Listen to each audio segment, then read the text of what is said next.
Hello dear friends, welcome back to my channel advance English 101। Friends, आज की इस video में हम लोग अंग्रेजी के 7 ज़बरदस्त एकदम धमाकेदार स्ट्रक्चर्स को सीखने वाले हैं, जो कि बेगिनर्स के लिए। अगर आप बेगिनर्स हैं, लर्नर्स हैं, आप अपनी अंग्रेज़ी को धुआंधार तरीके से सीख कर बोलना चाहते हैं, तो ये वीडियो आपके लिए। इस वीडियो के अंत तक ज़रूर बने रहें। आज के वीडियो में हम लोग सीखेंगे, पहला स्ट्रक्चर हम लोग सीखने वाले हैं। जब भी हमें कहना हो कोई काम करना ठीक नहीं है, या ठीक है, या ठीक बात है, या सलाह देने योग्य है, तो इस बारे में हम लोग आज जानेंगे कि जब कहना हो किसी काम के बारे में कि उचित है, ठीक है, या ठीक बात है, ऐसा करना ठीक बात है, ठीक है, उचित है, इसके लिए हम लोग इट्स एडवाइजेबल फॉर का यूज़ करेंगे या फिर इट्स एडवाइजेबल टू का यूज़ करेंगे। लेकिन एडवाइजेबल फॉर का यूज़ कहाँ करेंगे? जब हमें बोलना हो तुम्हारे लिए, उसके लिए, मेरे लिए, अपने लिए, तब एडवाइजेबल फॉर का यूज़ करेंगे। एडवाइजेबल टू का यूज़ तब करेंगे जब कोई काम डायरेक्ट हमें सीधा बोलना हो, कोई काम करना अच्छा है, या करने सलाह देने योग्य है, या फिर कोई काम करना उचित है, तब एडवाइजेबल टू प्लस वर्ब की फर्स्ट फॉर्म का यूज़ करेंगे। और इसके साथ बढ़ते हैं हम लोग अपने पहले सेंटेंस की। और आपके लिए सुबह में एक्सरसाइज करना उचित है, ठीक है, सलाह देने योग्य है। It's advisable for you to take an exercise in the morning. पैदल चलना अच्छी बात है या उचित है। It's advisable to walk on foot.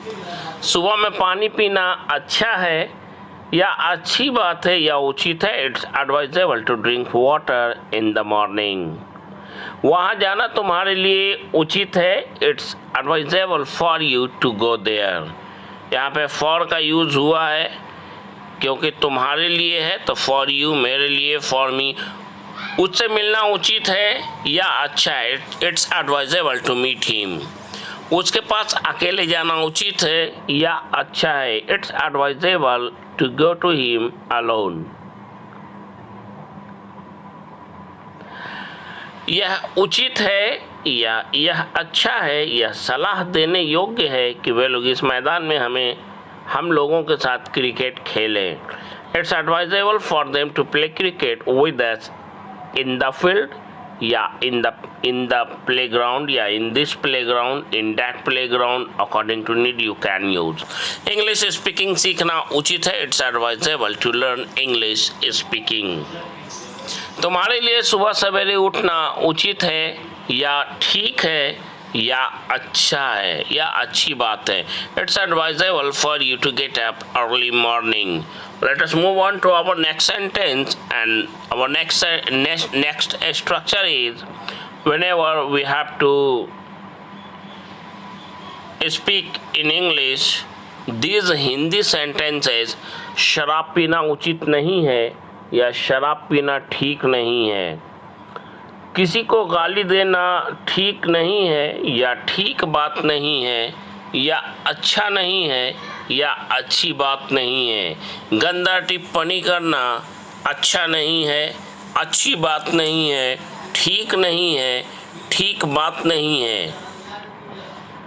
इस तरह का सेंटेंस को बोलने के लिए ठीक बात नहीं है, अच्छा नहीं है, अच्छी बात नहीं है, उचित नहीं है, सलाह देने योग्य नहीं है, इस तरह की बात को बोलने के लिए नॉट एडवाइजेबल का यूज़ करेंगे। नॉट एडवाइजेबल या फिर इसकी जगह इन एडवाइजेबल का यूज़ करेंगे। लेकिन कैसे करेंगे, आइए जानते हैं स्ट्रक्चर के माध्यम से। तो हम लोग कहेंगे it's not advisable to plus verb की फर्स्ट फॉर्म। जब हमें सीधा सीधा कहना हो कोई काम करना अच्छा नहीं है या अच्छी बात नहीं है या ठीक नहीं है, तो इसके लिए कहेंगे it's not advisable to plus verb की फर्स्ट फॉर्म का यूज़ करेंगे। इट्स इन एडवाइजेबल टू, यानी कि आप नॉट वाले स्ट्रक्चर को यूज़ नहीं करना चाहते हैं, तो इन एडवाइजेबल टू का यूज़ करेंगे। पहला सेंटेंस है शराब पीना ठीक बात नहीं है, अच्छी बात नहीं है, सलाह देने योग्य नहीं है, उचित नहीं है। It's not advisable to drink liquor, या फिर यूँ कहेंगे it's inadvisable to drink liquor. गंदी या गंदा या भद्दा टिप्पणी करना ठीक बात नहीं है, ठीक नहीं है, उचित नहीं है या अच्छी बात नहीं है। It's not advisable to pass or make a lewd remarks, या फिर यूँ कहेंगे it's inadvisable to make a lewd remarks. लड़कियों और महिलाओं को छेड़ना तुम्हारे लिए उचित नहीं है, ठीक नहीं है। It's not advisable for you to molest girls and women, या फिर यूँ कहेंगे it's inadvisable for you to molest girls and women। उसे गाली देना उचित नहीं है या ठीक नहीं है। इट्स इनएडवाइजेबल, या फिर यूँ कहेंगे it's not advisable to abuse him. लड़कियों को तंग करना उचित नहीं है, ठीक नहीं है या अच्छा नहीं है, या ठीक बात नहीं है, अच्छा बात नहीं है, अच्छा काम नहीं है।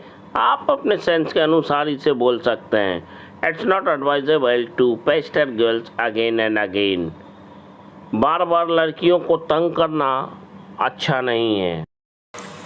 बढ़ते हैं अपने अगले स्ट्रक्चर की ओर। हमारा अगला स्ट्रक्चर है, जब भी हमें अपने सेंटेंस में ये कहना हो कि मैं बहुत खुश हूँ, जैसे मैं तुम्हें यहाँ देखकर बहुत खुश हूँ, मैं तुम्हें यहाँ सही सलामत देखकर बहुत खुश हूँ, मैं तुम्हारे जैसा दोस्त पाकर बहुत खुश हूँ, तो बहुत खुश के लिए डिलाइटेड टू का यूज़ करेंगे। बात करते हैं स्ट्रक्चर की कि हमें कैसे यूज करना। Subject plus helping verb plus delighted to plus verb की first form plus object plus other words के साथ हम लोग सेंटेंस को बोलेंगे। और पहला सेंटेंस है, हम लोग तुम्हें यहाँ देखकर बहुत खुश हैं। इसके लिए कहेंगे we are delighted to see you here, we are delighted to see you here. मैं अपने बच्चों को यहाँ पाकर बहुत खुश हूँ, इसके लिए मैं कहूँगा I am delighted to have my kids here. Let us move on to our next sentence. मैं आज आपको यहाँ सही सलामत पाकर बहुत खुश हूँ। I am delighted to have you here safe and sound today. मैं उन लोगों को अपने घर पर देखकर बहुत खुश हूँ, इसके लिए मैं कहूँगा बहुत खुश था। I was delighted to see them at my home. मैं सलीम जैसा दोस्त पाकर बहुत खुश हूँ। I am delighted to have such a friend like Salim. Let us move on to our next sentence and it is, यह मेरी ज़िंदगी का बेहद खुशी का पल है क्योंकि इस पल का मैं एक लंबे समय से इंतज़ार कर रही थी। बोलने वाली कोई लड़की या महिला है। तो यहाँ पे हम लोग एक special word highly delighting moment का यूज़ करने वाले हैं, जिसका मतलब होता है बेहद खुशी का पल। This is highly delighting moment of my life because I had bin waiting for this moment for a long time. मैं उसका सबसे अच्छा दोस्त बनकर बहुत खुश हूँ, इसके लिए मैं कहूँगा I am delighted to be his best friend. मैं तुमसे विवाह करके बहुत आनंदित हूँ या बहुत खुश हूँ, इसके लिए हम लोग कहेंगे I am delighted to marry you. Delighted का मतलब बहुत खुश, बहुत आनंदित। Let us move on to our next sentence and it is, whenever we have to say this sentence in English, कोई काम करना आसान है, जाना आसान है, हंसना आसान है, रोना आसान है, खाना आसान है, पीना आसान है, उसे छेड़ना आसान है। It's easy to plus verb की फर्स्ट फॉर्म के साथ ऐसे सेंटेंस को बोलेंगे। पहला सेंटेंस है, उससे बात करना आसान है, it's easy to talk to him और हर। उससे मिलना आसान है, उससे मिलना आसान है, it's easy to meet him और हर। उसे मनाना आसान है, it's easy to persuade him और हर। इस दीवार को फांदना आसान था, it was easy to jump over the wall. उस जेल की दीवार को फांदना उस कैदी के लिए आसान था, इसके लिए हम लोग कहेंगे it was easy for that prisoner to jump over the wall of that jail. अच्छी नौकरी पाना आसान है, इसके लिए कहेंगे it's easy to get a good job. इन दिनों यहाँ तक कि बिहार में भी अच्छी नौकरी पाना अब आसान है।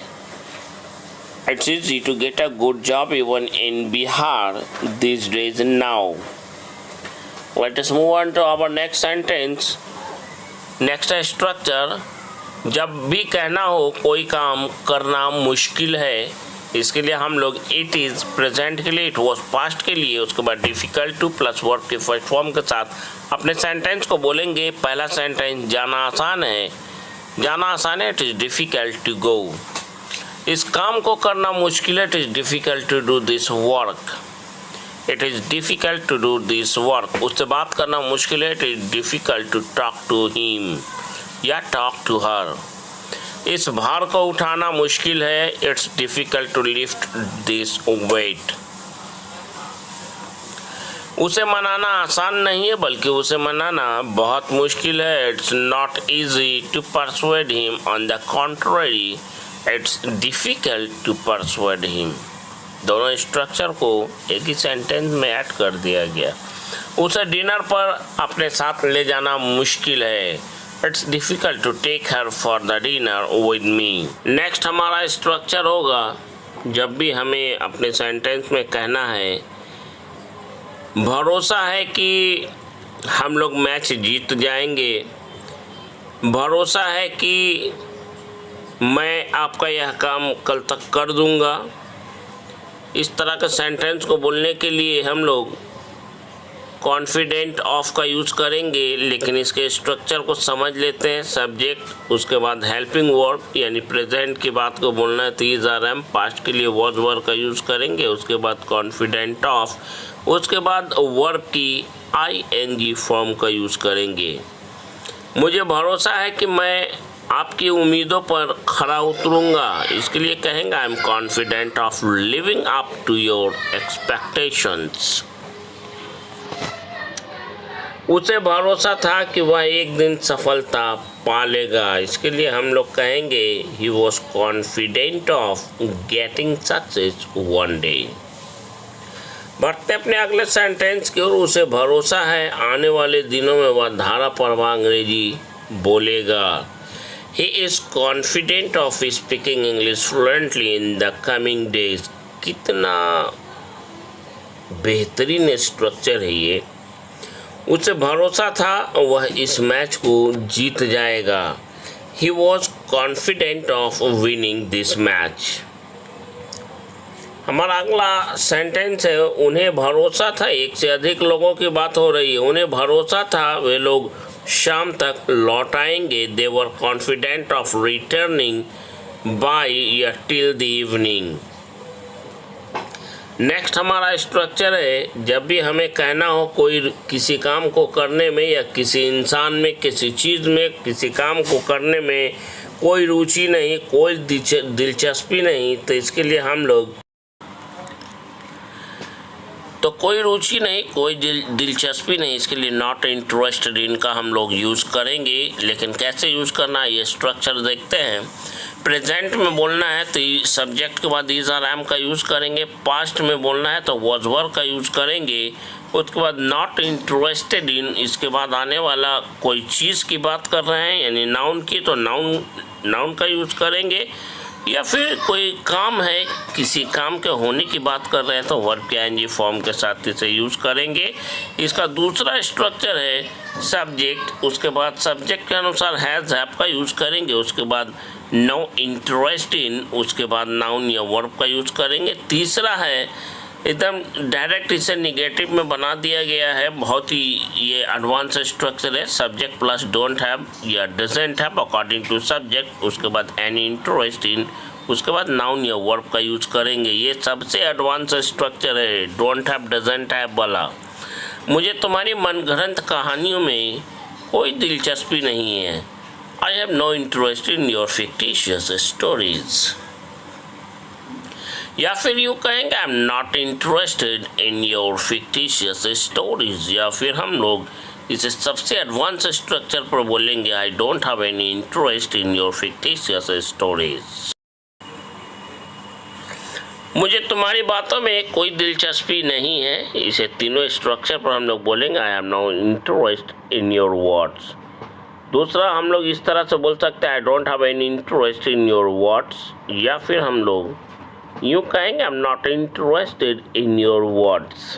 तीनों स्ट्रक्चर आप सीख लीजिए, आपके लिए बहुत ज़रूरी है।